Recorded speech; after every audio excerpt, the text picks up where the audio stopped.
అరవదు అరవదు, కొంచెం తాగటానికి నీళ్ళు. మా ఠాగూర్ గారి దగ్గర నుంచి విత్తనాలు, ఎరువు, అరువు తీసుకున్నారో దాని డబ్బు వెంటనే ఇప్పుడే ఇవ్వాలి. సత్నా ఉత్కడిలో ఉన్న పేద ప్రజల కంటే ఇక్కడున్న ఆదివాసుల జీవితాలు చాలా దారుణంగా ఉన్నాయి. దీనికంతటికీ మూల కారణం మా అమ్మగారే. మనం ఏదో ఒక దారి చెయ్యాలి అమర్.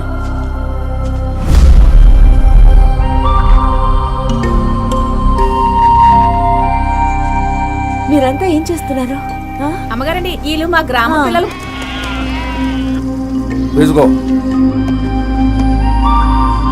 మీదట పిల్లల్ని, మేకల్ని కాయడానికి పంపొద్దు. మీరు మీ జీవితం మా పోరాటం కోసం ఎందుకు త్యాగం చేస్తున్నారు? పనికి జీతం, తిండి మాత్రమే. జమీందార్ భూములు పండించే ఆదివాసుల రైతులకు కూలీలు లేవు.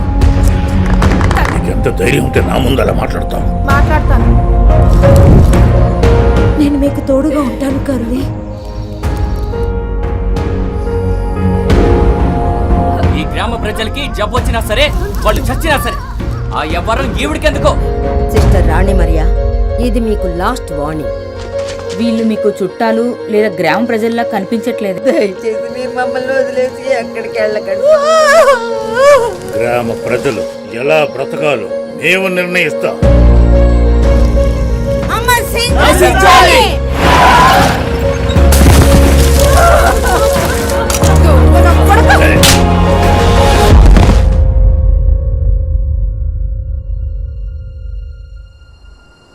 ఒకవేళ మనం మన సౌకర్యం కోసం ఇంకొకరికి హెల్ప్ చేయకపోతే మనం అంకితం చేసిన ఈ జీవితానికి అర్థమేంటి చెప్పు?